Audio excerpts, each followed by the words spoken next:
and in other words runs at the Hope Theatre from tomorrow until the 18th of March. Now, it's the annual event which sees children getting into costume to celebrate literature. World Book Day returns this week for its 20th anniversary.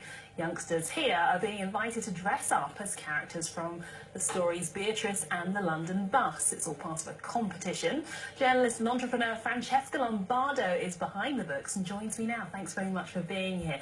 Now, for the uninitiated, can you briefly explain what these books are all about and the focus? Okay, Beatrice and the London Bus books are all about this character, 9-year-old girl that wants to travel, wants to get to know her own city. Her parents never take her to the city centre, and she dreams of meeting a talking London bus, and her dreams come true, and she meets this London bus who becomes a mentor, but she also drives the London bus because her dream is to become a bus driver, even though it doesn't sound a very glamorous job. It's an opportunity to get to know a city, and this is what's going to happen then from the book number 2 and the number 3. She's going to travel around and discover the secrets inhabitants of the city, which are the London buildings and museum, who are all speaking characters. You can see it's a springboard to sort of talk about London and the different places here and the iconic buildings and architecture.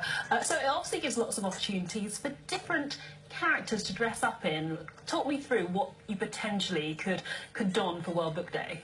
Right, and for World Book Day, in fact, we have launched this competition, Dress Like Beatrice in the London Bus, but it's also open to all the other characters, so you can dress like Buckingham Palace, like the London Eye, or the MI6, all the characters that are features in the book series. And it's really an opportunity. We want to create this opportunity for children to get involved as part of a team group, because it's open to classes. Also, they can enter it individually, but also to create an artwork and like create their own costume rather than buy a ready-made costume, and a costume that is represent London, represent the city, and then they can win amazing prizes which have been sponsored by major kids brands that have been really supportive of this project. And one is Coca-Cola London Eye, Kidsania London, the Classic Tour, and they win these prizes as part of a group. So they will be going on the London Eye or to Kidsania with their own class, which makes a little bit of a difference, because we want to really create and keep the focus on the team and on the class and on the school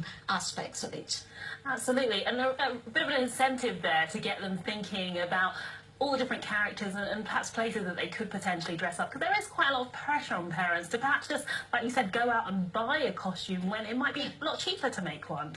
Absolutely. In fact, yesterday we had almost like, say, the launch party at the ICI, and we had about 50 children, and they worked all weekend, all week to create these amazing costumes, and some of those are this is one of the costumes, this is Maya, and this is a group city costumes, like you got the big band, you got the London Eye, this is the London buses. So, and they have a sense of pride, so that it's really, really important that they get involved from scratch by creating their own costumes.